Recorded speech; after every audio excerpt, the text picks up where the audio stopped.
Don the Void Armor, grab your Plasma Blade, and prepare to stack those Judgment tokens high, because today we're doing an overview of Leagues of Votann in Warhammer 40K.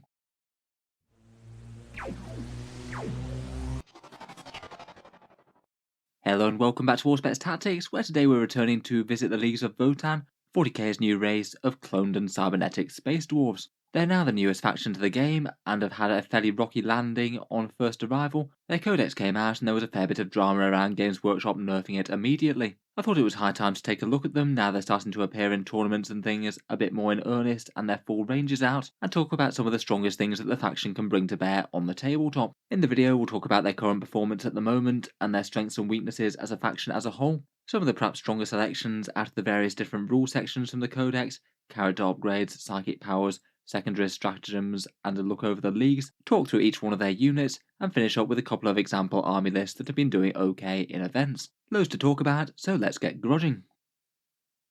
So as mentioned, the Leagues of Votann did have a pretty crazy arrival in 40k. 9th edition has been a game where Games Workshop seems to keep on one-upping themselves in army power, and Leagues of Votann might have been one of the very strongest codexes on their arrival. The outcry after the faction's power was kind of unprecedented, perhaps given that Games Workshop had actually managed to scale back 9th edition's power creep for a bit, the last few codexes before being kind of okay, and I think people weren't very impressed with reverting back to the previous norm and have the latest codex be the best. In response, Games Workshop took the unusual action of nerfing the faction very early, before the vast majority of their army was out, but after their big box had gone out for pre-order. The entire faction basically got around about a 10% points nerf, some units far more, and one very big core rules change with the judgment tokens no longer counting as auto wounds of 6s, which broke a lot of the craziest combos in the codex, and perhaps some of the most problematically strong stuff. Overall, for all the initial outcry on both sides, people thinking that they were still broken and people thinking that they were far too weak now, they do seem to have emerged somewhat in the middle, perhaps in quite a good place for a 40k codex, strong enough to compete well, but not so strong that it's particularly oppressive to other factions. They will certainly have some armies that they do very well against though. Currently in 9th edition they've got a win rate of around 52%, good but within Games Workshop's balance target, perhaps one of the upper mid-tier armies in 40k. It might well go up a bit more as a few more people get complete armies functional, with all of the best units painted up and things, but my guess would be that it'll probably stay around this level. So far in Nephilim, they've won one grand tournament at time of recording, and placed highly at a few others. It does seem that they're strong enough to take down events, and I'm sure we'll be getting a bit more from them in the future. Compared with things like Tyranids and Harlequins when their codex came out though, they're certainly not that oppressive or that much of a problem for 40k I'd argue. They may have done well at a few tournaments, but there've been loads of tournaments where they didn't really feature too highly since their release. As an army, perhaps more than most in 40k, they really do operate quite differently. Some enormously powerful rules, but some very big weaknesses to draw them back a little. Obviously, the really big one is judgment tokens. Auto wounding is brutally strong against big units relying on high toughness.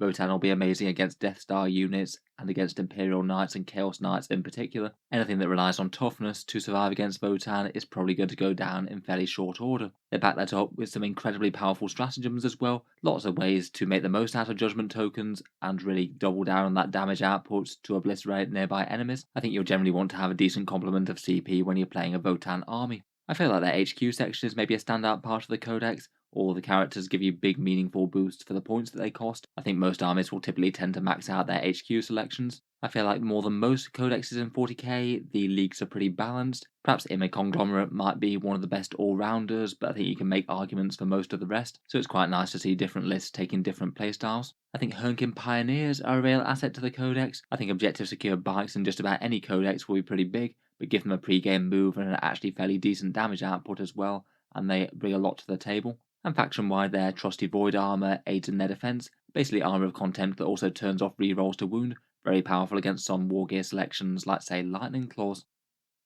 On the flip side though, the weaknesses of the Votann army aren't too hard to spot. Besides those Hernkin Pioneers, the vehicles and some teleport tricks, the army is generally very slow when it's on the board, and GW kind of doubled down on that weakness by making all of their guns very short range compared with other factions. Perhaps more than most armies, you might be able to set up your units so they literally can't hit you, and just hover just outside of their maximum threat range. Their codex is strong, but they do have a fairly small unit roster. Some roles in the army list just don't really exist, such as fast melee units for example. And individually, all of those units tend to be actually quite pricey on the per unit basis. Even their standard troops, the Hearthkin Warriors, cost more than the minimum size Space Marine squads like Intercessors and things, so arguably maybe a little bit less efficient for holding down objectives if you just need guys to stand on a point or do an action or something. Just in general, following the nerfs, the army generally feels like it's pointed at a premium to reflect the crazy damage that judgment tokens, void armor, and stratagems can bring. And finally, if you are looking to kill some kin, then mortal wounds seem very effective against them just about across the entire army.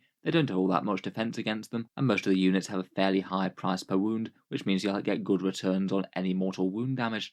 Overall, I'd rate them a strong 40k faction with some interesting positives and negatives. I feel they perhaps have some good and bad matchups out there in 40k, maybe being particularly strong against anything with big focused units that rely on their durability to get by, things like Imperial Knights.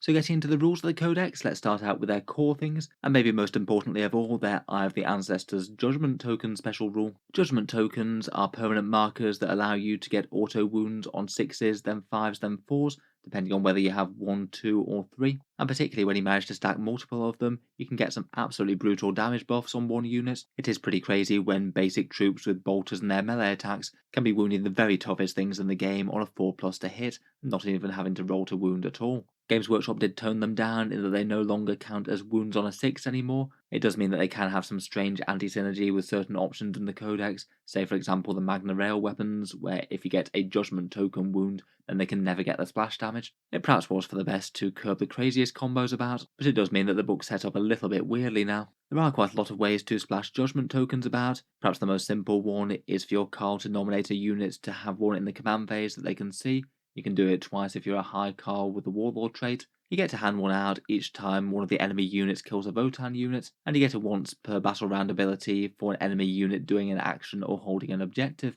In general, the opponent's army will gradually rack up judgment tokens as the game goes on, and make their biggest threats ideally easier to kill. There's plenty of other ways of distributing a few, say for example the Warlord Trait A Long List is a particularly nice one to jump tokens around when you kill a unit, and maybe one of the simplest ways of getting one exactly where you need them is using the Hernkin Searchlight stratagem, 1 CP to hand one out. I feel like the use of these isn't exactly rocket science. You'd ideally want them on the biggest and toughest enemy units that you're about to be killing next turn, and hopefully drag down the biggest threats in the enemy list. There's plenty of other interactions with them. All the leagues get their own unique way of making them better somehow, say the Great Etherean League counting them as 1 extra judgment token if they have one, and they also allow some stratagems like the 4 rerolls to hit one. That one's really nice as it allows you to double down with yet more auto wounds on one poor unit, and make their awesome damage even more devastating.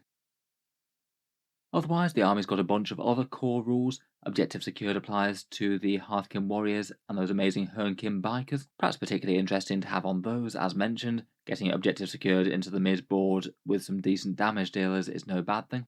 Void armor is their version of Armor of Contempt, reduce AP of incoming attacks by -1 to a minimum of 0, and also ignore wound rerolls. A very nice defensive buff, particularly against AP -1 weapons, very good on 2+ save units like Ymyr Hearthguard and the Land Fortress, and certainly makes any sort of light cover that you can get pretty nice. Having Hearthkin Warriors save on an effective 3+ is all that much better with the Void armor.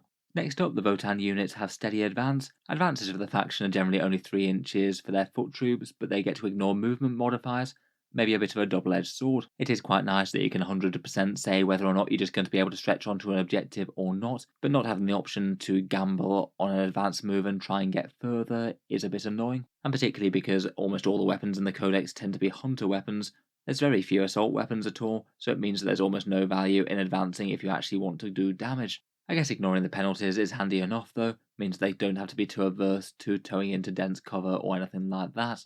Finally, the faction's got a bunch of unique weapon systems. They've got the hunter weapons as mentioned, basically a sort of halfway breeze between heavy and assault weapons. Basically either like heavy weapons that you can move and shoot for no penalty, or like assault weapons that you can't advance and shoot, one of the two. In practice it means that they may as well always be on the move, but also you won't be able to advance to get that extra boost if you do want to shoot. I think they perhaps lend themselves to the Codex's relentless slow advance sort of mechanics. Otherwise, there's beam weapons, a unique mechanic to score hits on units on the line between your unit and the target one. Often a fairly weak mechanic in 40k, but on these guys Games Workshop do seem to have made it good enough that if you can secure multiple units, you could potentially inflict some scary damage. I'd say perhaps the Land Fortresses might be the best way to lay down concentrated beam fire if you want it.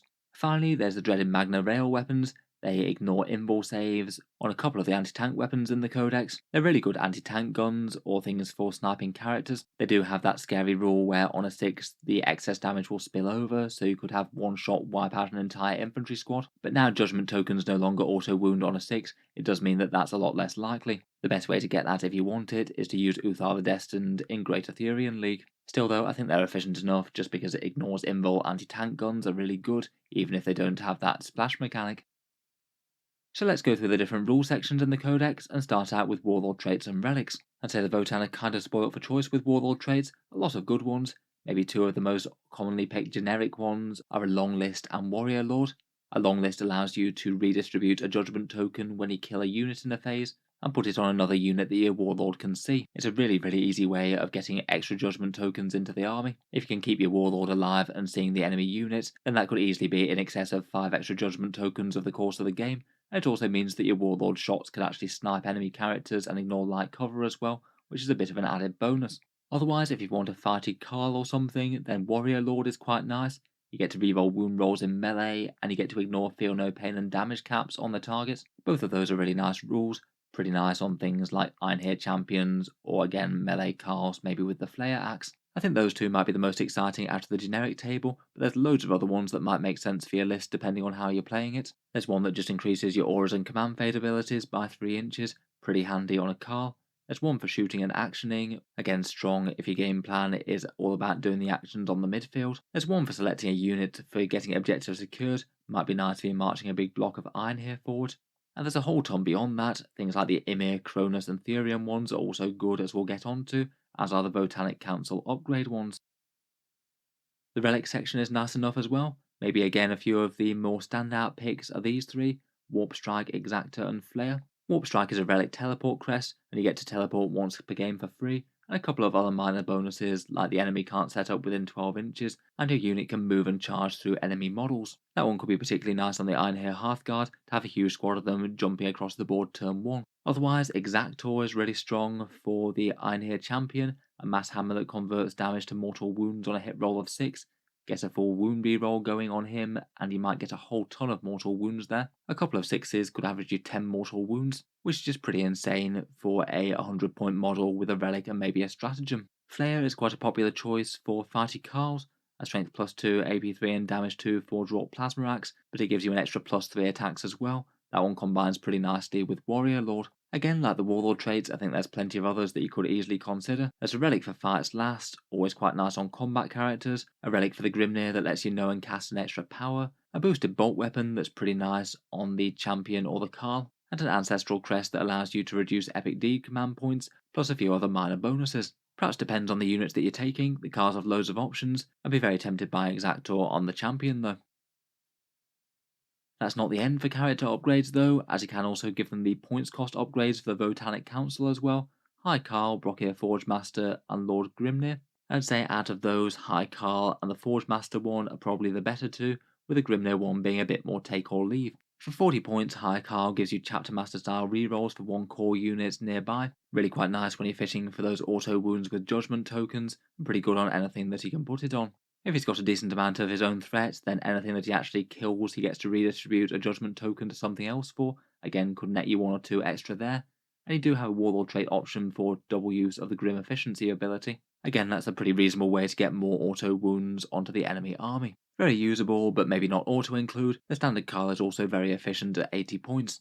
Otherwise, the Brockier Forge Master I think I probably would take just about if I was ever taking a Brockier Iron Master. This 25-point upgrade allows you to reduce the CP of a Wargear stratagem used nearby, say for example the Teleport one or the Shield Crest Type 1 for Transhuman Physiology. He also gets mortal wounds on 6s to wound with his own weapons, but perhaps best of all is the access to his Warlord trait that he gets, which allows you to get a boosted vehicle repair for repairing 4 wounds on something like a Land Fortress each turn. Plus you get to negate 1 failed save for a vehicle or exosuit unit within 6 inches each turn, which again is pretty massive if you choose to use that against, say, a big damage D3+3 weapon going into a land fortress. If you're taking a couple of those big and dangerous Votann vehicles, then I feel like a Forge Master is almost auto-include. Finally, the Lord Grimnir I think is okay. It allows you to cast 1 extra power, and if you're within 18 inches of a judgment tokened unit, then you get +1 to cast. Neither of which are particularly terrible things, but maybe a little bit more take or leave. I feel like perhaps the Relic is the better choice over that, as that allows you to know an extra power as well. Speaking of which, we do have the Skeinwrought powers here as well. Fairly simple and effective from the Grimnir in my opinion. Fortify is a nice simple defensive boost for a core or character unit, a 6+ feel no pain, and +1 toughness. Really nice on things like Hearthguard or Hearthkin that are going to be subjected to return firepower. Otherwise, I feel like that interface echo command point generating one is pretty much auto-include. It should farm out around about an extra 4 CP over the course of the game. Really quite nice for a single spell. And Null Vortex is perhaps the next most interesting, the ability to turn off enemy invul saves at a key moment. Maybe good if you're just about to hit them with something like Chthonian Berserks with Concussion Morse. The others I find just a little bit more underwhelming. A couple of interesting Witchfires which I guess you could double down on with Smite. I feel like it adds up to the extent where the Skeinwrought powers are useful enough and you can definitely justify Grimnir, but he does have some pretty stiff competition with the other really great HQs. Stratagems next, and as mentioned earlier, I feel like this is maybe one of the highlights of the entire Codex. The Leagues of Votann stratagems are absolutely awesome, with some really powerful army-wide threats, and I feel it really incentivizes you to build around a single battalion to get more of them, and potentially to have a Grimnir on the field as well for even more. Besides this, there's a whole ton of unit-specific ones, but these are maybe some of the most important generic ones in the book. For 1 CP, Ancestral Sentence is going to be a bread and butter damage increase. You get to reroll hit rolls against a target that's got a judgment token on it, and it can turn spectacular damage into truly ridiculous. If you've got 3 judgment tokens stacked on the enemy unit, then 3 out of 4 of every shot that your unit makes is going to hit and wound. With those stacks, just about every single unit in the Votann army is pretty threatening against anything in 40k. Definitely one to consider when you're trying to hoover a unit off the table. Another one I really like is Reactive Reprisal, 1 or 2 CP for a core unit to return fire when you're shot at by an enemy target that's got a judgment token on it. I feel like this one could be a real gotcha one and maybe one to talk about with your opponent pre-game just to make sure they know it exists. But if they do make this mistake of, say, shooting an Ymyr Hearthguard squad that's got a whole load of Volkites, they might just be getting hosed off the board by a bunch of Vulcanite shots in return, perhaps. I'm not sure you necessarily want to use it every single time one of your core units gets shot, but if your opponent shoots at them with the wrong thing, then it could be absolutely brutal. There's a 1 CP for any infantry or biker units to heroically intervene. The existence of this means that your opponent can't afford to put their units within 3 inches of anything of yours that's good in melee, and it's quite a nice one for making the opponent have to back off. For 1 or 2 CP, there's Overcharged Shield Crest. This one gives you transhuman physiology, so can't be wounded on a 1 to 3.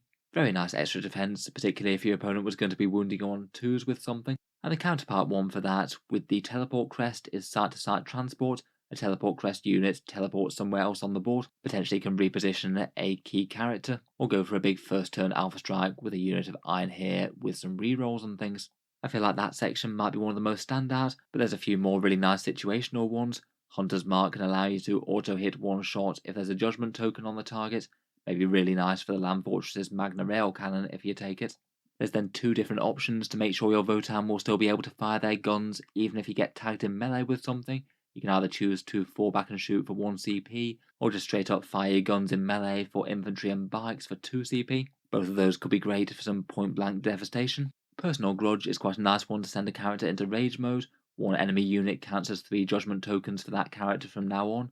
Obviously you're going to make a Carl or an Ironhair champion into far more of a melee threat, but it can be surprisingly nasty on even the Brockhair Forge Master as well, if he does get around to shoot at them with a grav gun and then also fight in combat. Finally for 2 CP, there's an ability for scanner units to intercept. Basically Auspex scan for any of the units that have them, and scanners are quite popular to have as they appear on the Land Fortress.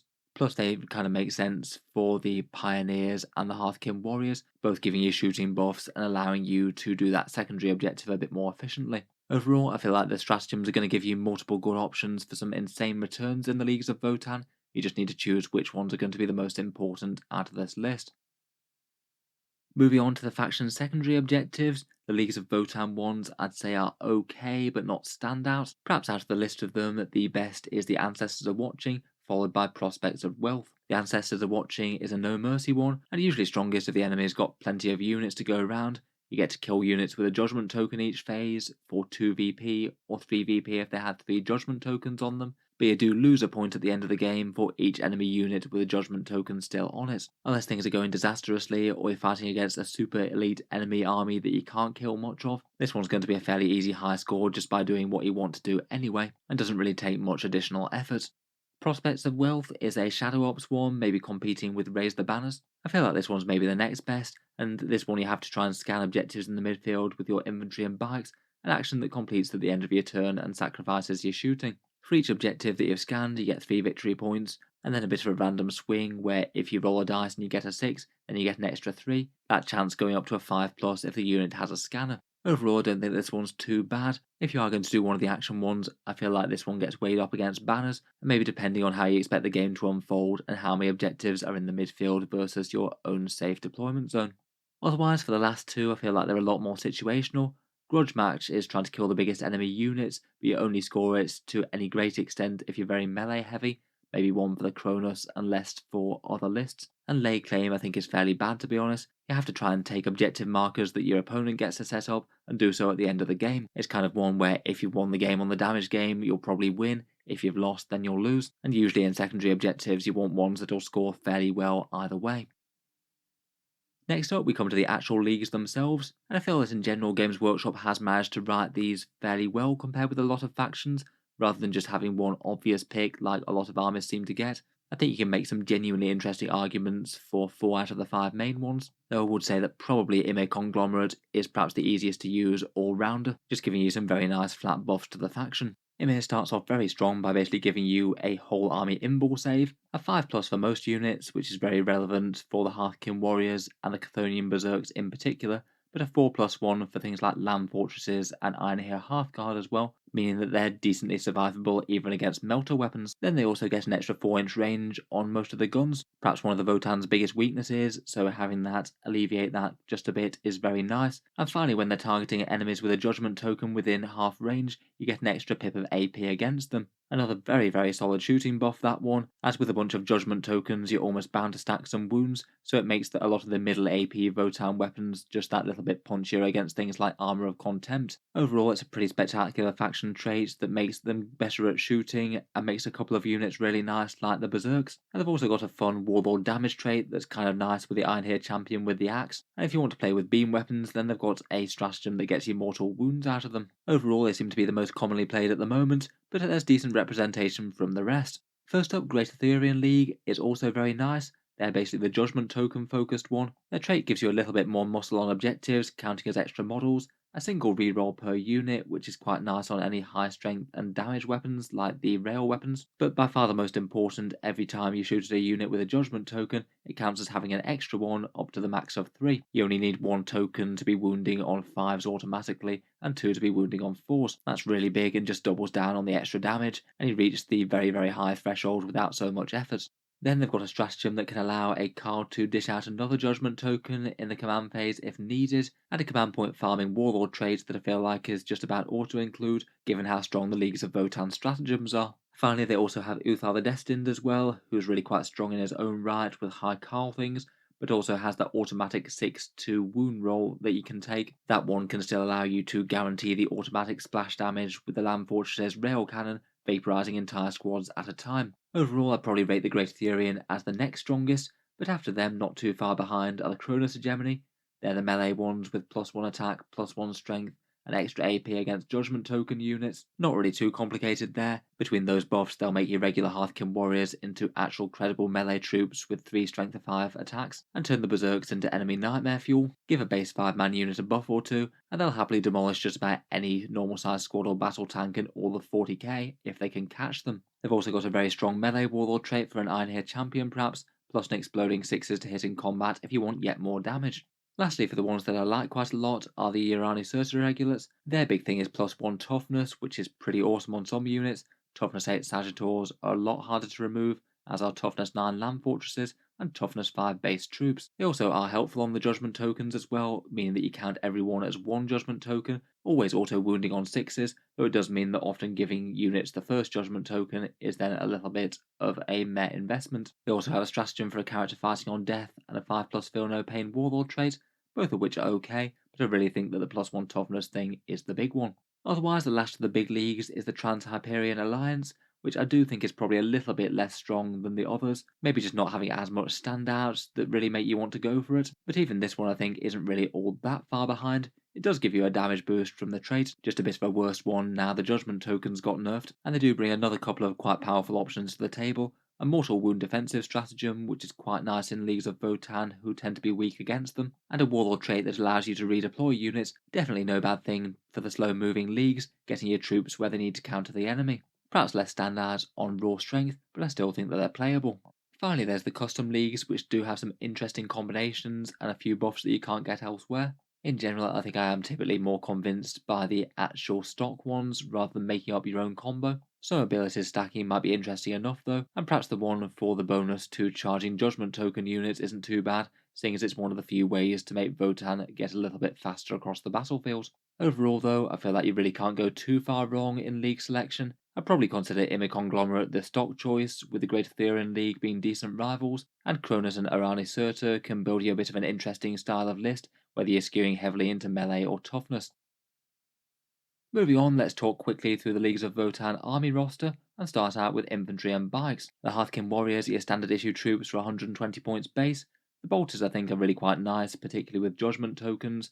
Mass small arms fire, auto wounding is still going to take chunks out of the heaviest things. I'd probably consider them the stock choice, but the ion weapons certainly aren't bad, and they do have that mortal wound stratagem. For upgrades, I think all three of them are viable. The meta pack I think is basically auto-include, save your kin's life whenever you fail a save, and also gives you the stratagem to regenerate some. The scanner I think is also very good value, ignoring cover, getting the stratagem to intercept, and also being a bit better for that secondary objective. And the comms array I'd maybe say is the least valuable of the three, but can still be very nice for getting character rerolls, even if you're spreading your forces a bit more thinly. For the special weapons, I feel like the Magna Rail Rifle is usually going to be people's first choice. Just one really big punchy shot that shoots straight through inballs is usually a great thing to have hidden in a unit, particularly for things like the Great Etherean League where they get a single reroll. I feel like for the extra 5 points as well, the High Las isn't really all that bad either. In general, I feel like the Hearthkin Warriors are maybe quite nice to have as a counter-attack type unit.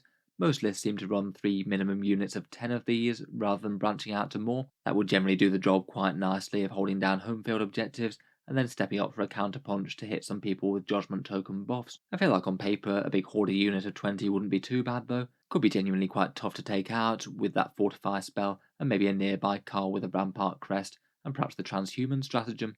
The Herdkin Pioneers are objective secure bikers for 35 points, with a pre-game move that's going to allow them to get them into a fairly threatening but safe position, hopefully out of line of sight in the midboard. I think it's going to be very rare that you'd see a Leagues of Votann list without these guys. They just seem so essential to the way that the army functions at the moment, covering a lot of niches. They can score points early, they could do that secondary objective, they're bikers with objective secured, which is good in the first place, and their shooting certainly isn't something to write off either, with a bunch of damage 2 shots, and perhaps more importantly, the fact that they've got the movement to get lines of sight and hit that damage exactly where you need it. Some people take them in small units, some of them seem to build out to bigger ones and actually hit harder with the actual damage. The rotary cannon seems like a very reasonable upgrade for the extra points, almost auto-include for the extra shots that you get there. And all three of the upgrades are usable, making their shooting better against cover, getting the scanner for that secondary, and the searchlight is particularly nice for 1 CP to throw out an extra judgment token exactly on the unit that you need them. Overall, a very good unit. I'd take multiple, and you could play them in very different ways depending on the matchup, either leaning into their damage or just using them as objective snatchers. The Ymyr Hearthguard are now fairly pricey at 45 points per model, mini Votann Terminators and Exo Armor, and now maybe a bit more of a limited resource that you don't want to take absolutely loads of, but you can still certainly justify a squad. For war gear, I feel like both of their melee weapons are actually fairly well balanced for their damage profiles. Maybe the Plasma Blade's a little bit more interesting if you think that you're going to have decent judgment token support for them. Out of the ranged weapons, again I think both are usable, though my favourite will be the Volkites for the mortal wounds. They seem like a very good unit to throw on full rerolls, either from Ancestral Judgment or High Carl rerolls, and then fish for those 6s for mortal wounds to hit, potentially getting somewhere around 9 or 10 mortal wounds out of a big squad shooting. If you really do want to go in on these guys, you could take an enormous squad for 450 points, teleport them across the battlefield turn 1, smash out that amount of mortal wounds, plus a whole ton of volume fire, and then maybe even follow up with a long charge if you get lucky. Definitely a huge price to pay for such a unit, but it'll guarantee you a nasty alpha strike and put a scary unit right where your opponent doesn't want it. Otherwise, for the infantry units, we've got the Chthonian Berserks. They went up to 30 points per model, and they have perhaps some of the best damage output in the entire Codex. Slightly more lightly armed berserkers with huge melee, and very easy access to buffs with their cyber stim infusion. Again, damage profile wise, I think both the blades and the concussion mauls are both handy. I'd say out of the two, I'm maybe a bigger fan of the mauls than the blades, but again, if you've got lots of judgment tokens going spare, then the low strength of the blades isn't actually going to be a big deal. Defense wise, they're maybe a bit on the weaker side compared with the Codex. They get the 5+ feel no pain and toughness 5 though. I think usually you'd either just need to use them as a punchy countercharge threat, or to try and trundle them up the board in Sagittars or Land Fortress, and jump outs to try and take out one of the strongest threats in the enemy army. The Mole Grenades I don't think are mandatory, but they seem usable enough for their Fight's Last stratagem that could help you control the combat phase, and some armies that rely on melee a bit too much might really hate to fight these, as they get to fight on death when they counterattack. Overall, again, I feel like they're very usable, and hilariously deadly for Kronus, of course. Lastly, for the infantry, we've got the Brockier Thunderkin, who I feel got one of the rawest deals in the Codex. They just seem a little bit underpowered compared with literally anything else in the book. Core firepower with okay defense, but given their lack of good movement compared with the vehicles and things, I feel like they probably just needed a little bit more firepower to compete against most of the rest of the book. If I was using them, I'd probably weigh up between Gravitons and Strategic Reserve, or maybe the beam weapons. If you could manage to get some good lines of sight on your target and skewer multiple units, the beam weapons actually have okay damage output, but it just feels like a lot of work and isn't going to work against some armies. Vehicles wise, there's the Sagittar and the Land Fortress. The Sagittar's the 130 point fast attack transport unit. You can take 2 per slot and potentially split a unit of Hearthkin between 2 of them if you do want to create yourself some mini 5-man units. Typically, I'd be most tempted to keep them cheap with bolt cannons and auto cannons for some concentrated fire on a single judgment token unit. I think there's been a bit of wording discrepancy between different versions of the Codex on the missile front, and it sounds like Games Workshop are intending for you to be able to field both missile launchers for an extra 10 points, which could make that option a fair bit more interesting. Perhaps one that needs to wait for the Votann FAQ though. Otherwise, I feel like their best purpose is to try and deliver berserks somewhere threatening to kill the enemy, and they do that job decently well. Otherwise, for the vehicles, we've got the mighty Land Fortress, big, tough and scary firepower, and a pretty tanky vehicle as well, with a bunch of wounds at toughness 8 and a 2+ void armor save. Following the change to the judgment tokens, I feel like all 3 of the top guns at least can be usable. I think in general I'd be a bit more tempted by the railgun and the heavy conversion beamer versus the cyclic ion blaster, but it's still not really that far behind realistically. As mentioned before, Uthar can combine very well with the rail cannon, use Hunter's Mark to auto hit the shot, and then his automatic 6 to wounds to auto wound the shot and guarantee yourself the splash damage on the unit. Otherwise, you can hide some scary OBSEC units inside. If you are taking a couple, then the Brockier Forge Master seems like a great idea, a +1 to hit and negates incoming damage, plus some big repairs, and I feel like several of the leagues make them more interesting as well. The Therian one for Uthar, Ymyr for the 4+ invul and extra range, and the Irani Surta Regulates for a big toughness 9. It seems that they're still making their way into people's lists, but they don't seem to be auto-include. Plenty of Votann lists seem to leave the Land Fortress at home. Finally, for the army, we've got the character choices, and again I feel like this is one of the very strongest sections of the Codex. I feel like the majority of Votann army lists tend to max out the HQ slots that they've got available, often 3 in a single battalion. We've already touched a bit on most of these via the various upgrades, but to recap, the car gets you judgment tokens and rerolls. You can also take that Rampart crest as well if he's going to be hanging around with Hearthkin warriors for the 5+ invul, which is quite nice. And you've got multiple good ways that you can build him, making him a bit more of a buffing unit, handing out multiple judgment tokens per turn, or potentially make him both a buffing and combat character, maybe give him Flayer and Warrior Lord. The Brockier Iron Master I think is going to be a choice if you're running tons of Sagittars or a couple of Land Fortresses. He repairs vehicles, gives a unit +1 to hit, and has a grav gun and some melee as well. If I was taking one, I'd almost certainly run him as a Forge Master with the Warlord Trait. The Grimnir is the faction's Psyker for 90 points. They have the Skeinwrought powers discussed earlier. Things like the command point farming, 45 for toughness, and stripping invuls all seem nice. Perhaps a few other positives and negatives as well. It could allow you to do the psychic interrogation secondary if it made more sense, but it would also prevent you using Deny the Witch and things against armies that would make sense to do so. He also provides a bit of psychic defense himself as well, again something the Votann don't have a ton of.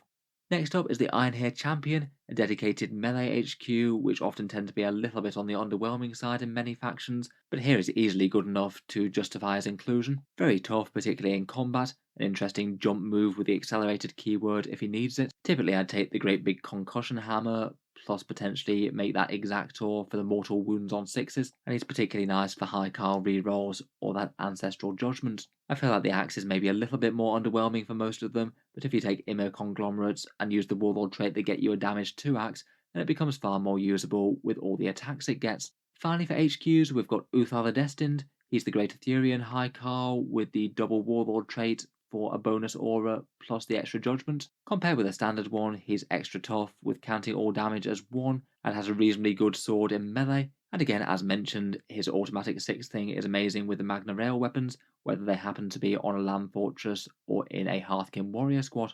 Overall, I think you really can't go too far wrong with just about any of these that you pick. I'd expect the vast majority of lists to take at least one Carl. The Brockier Iron Master is maybe a bit dependent on using a reasonable amount of vehicles, I suppose, but otherwise literally any of the other picks are very easy to do.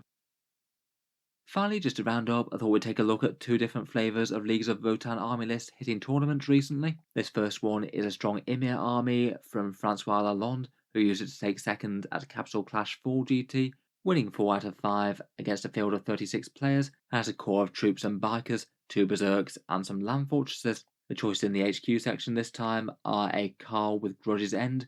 That one's the relic bolt weapon with extra AP, extra damage, and auto wounding against judgment tokens, and that's combined with a long list. That one gives you ignores cover and allows you to ignore lookout sir, so it's actually a pretty potent sniper as it goes. Never mind the fact that a long list is also a great warlord trait, purely for getting you a bunch more judgment tokens as the game goes on. Seems like really quite a cool and scary threat to have behind the lines, pinging out a bunch of wounds on characters if you can get line of sight on them. There's then the Brockier Forge Master with the Master Armourer Warlord trait. I'm sure he'll be babysitting the land fortresses, healing them for loads of wounds, making them hit better and negating incoming damage. And finally a Grimnir with Fortify, Interface Echo, Null Vortex, and the Murmuring Stave to cast 3 powers you could switch into Smite. Should be happily keeping the CP coming there. Then in the troop section, there's 3 units of 10 Hearthkin warriors. Each of them take the Medipack and the Scanner. 2 of them take Bolters, 1 takes Ion Blasters, maybe a little bit more easy to use in Ymyr with the extra range boost, plus they can hit very savagely up close with the extra AP. There's then 2 units of Chthonian Berserks with Concussion Mauls, so they damage 3 hammers for extra brutality. They get the 5+ invul in Ymyr, which is quite nice. I'd guess they might be hiding out inside the land fortresses to give them a scary battlefield bunker to charge out of. There's then 3 units of Hernkin Pioneers. Each of them take the Scanner, Searchlight, and the Rotary Cannon. As mentioned before, rarely a bad choice in just about any Votann list. Objectives plus precision damage is great, and extra AP in Ymyr certainly doesn't hurt either. Lastly, and certainly dominating the list, are 2 mighty Hecaton land fortresses. These ones seem to be taking maximal ion weapons, a cyclic ion cannon for lots of strength 8 damage 2 shots off the top of it, and then this time loading up on the ion beamers, kind of interesting in Ymyr with the mortal wound stratagem, plus that means that they could make some very good use of the core burster firepower stratagem for a whole bunch of extra mortal wounds there as well. Again, the extra range and AP will certainly help them though, as will the 4+ invul save that the land fortresses get too. Overall, cool to see a list that's working well that's building around the Votann's big bads. Certainly a list that seems to play to the Ymyr strengths with the Berserks and a fair amount of ion weapons and beams. Otherwise, for another recent example, which I talked about on the channel recently, it's currently the only Votann list that's won a grand tournament, at least at time of recording, and it's Marshall Peterson's Kronus list, taking first at PCG Lightly Salted 4 GT. Kronus Hegemony do seem to be played really quite a lot less than most of the other leagues, so it's good to know that they can do work at the highest level still. This one's a lot more of a foot list, only having a couple of Sagitors and a couple of units of the Pioneers on the vehicle and bike front. And in the HQ slot, there's a High Carl with a Flare Axe, Warrior Lord, and the Rampart Crest. Brutal combats, particularly with Kronus, could be an interesting one for the automatic 3 judgment token stratagem, I suppose. There's an Ironhair champion with the Exactor Mortal Wound Hammer Relic. He's got Exemplary Hero, the Kronus Warlord trait to allow you to reroll hits, and that pairs very nicely with loads of mortal wounds on 6s. If you look out, you could be getting a whole ton. He takes the Teleport Crest rather than the Rampart, so I suppose he could go jumping around the board. There's then a Brockier Forge Master with a long list to redistribute some judgment tokens. He also allows you some cheaper Wargear stratagems, things like the Teleport ones for cheap, or the Shield Crest one. Though I did notice that in response to someone else's comment on the previous video, he did say that he was thinking about swapping him out maybe for Grimnir with the long list. He is a bit limited in terms of vehicles to buff here. Again, there's 3 units of 10 Hearthkin in the troop slot. All of them take Bolters, One of them's just stock, and 2 of them are upgraded with the scary Magna Rail rifle, medpack scanner, and a plasma sword on the Thane. In Kronus, these guys could easily be hitting at 3 attacks at strength 5, maybe even with AP -1, and with the amount of auto wounds they'll likely get, that could be pretty brutal. Then, perhaps not unexpectedly, there's 3 units of 5 Chthonian Berserks with mole grenades, units that should kill the vast majority of things that they touch in Kronus, and the mole grenade launchers for that stratagem allows units to fight last, so you could be charging multiple different targets across the board without fear of them interrupting. I'd guess 2 of them will be jumping out of the Sagittars, one of them maybe as a countercharge threat from behind terrain. Then there's a 5-man unit of Ymyr Hearthguard. They take the Vulcanite, which will be quite nice with the high car rerolls maybe, the Concussion Gauntlets, and the Weaverfield Crest for some toughness, again I suppose being a durable counter-attack threat as opposed to going teleporting around. Then there's 2 units of Hernkin Pioneers doing their things, highlights rotary cannons and scanners on those, and the 2 Sagittars with the barebones matter autocannons, still some fairly reasonable firepower on top of their transport duties. Overall, just some hilariously brutal Votann melee here. The Berserks will certainly wreck just about anything that they get into with almost no question. The Hearthguards certainly aren't bad, there's 2 enormously fighty characters, and even the standard Hearthkin will be pretty brutal in combat as well with the right buffs. Looks fun to play, although I must admit it does look like it could be a bit of a challenge to try and coordinate the slow moving troops into combat. Definitely a list where deployment and careful positioning would be key. So after a couple of example army lists, I think we'll probably leave that there for the Leagues of Votann for now. As always, let me know your own takes and opinions down in the comments below, and of course anything else that I might have missed that you think is important for playing the faction to the best of their ability.